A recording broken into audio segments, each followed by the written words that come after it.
number 5 of IMG Baseball Academy's developmental series of outstanding infield play, we're going to talk about the proper technique when fielding a ground ball.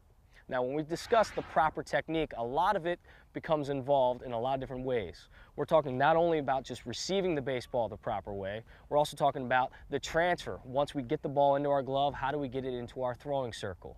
After we get incorporating all of that into our play, we're also talking about the proper footwork after. Now, before we get into the proper technique of fielding a ground ball, let's go over a few examples of what not to do. The first example, we're going to talk about boxing the baseball.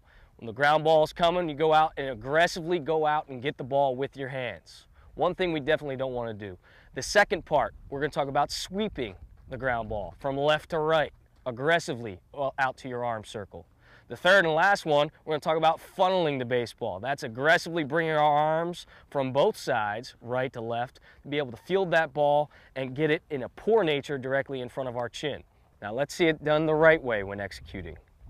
First, let's talk about our initial setup with our legs.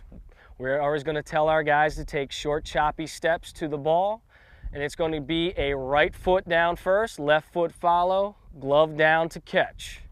So after we do our right, left, and catch, now let's focus on our hand position. The best thing to focus on here is our wrist position. Notice how our wrist is connected in a line with our elbow and our forearm, all in the same line when fielding a ground ball directly in front of our chin. A couple of examples of poor positioning would be having too steep of a wrist elevated in front of our glove, providing way too much surface area when fielding a ground ball, or having a negative approach of having your wrist too close to the ground, more or less having a skee ball effect, having the ball roll up your arm when making a play.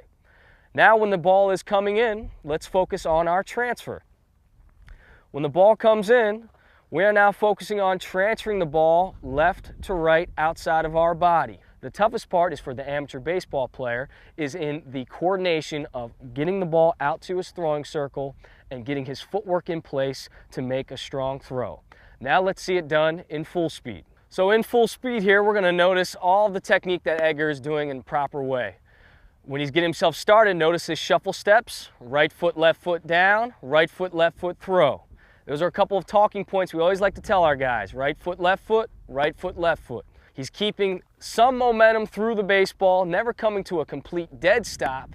Again, right foot, left foot down. Notice how his body weight is shifting as his hands are coming out in front and out to the side to get himself ready to throw the ball properly with the right throwing circle. That concludes video number 5, where we worked on mastering the routine ground ball. But in our next video, we're going to go outside of the routine and work on the back end.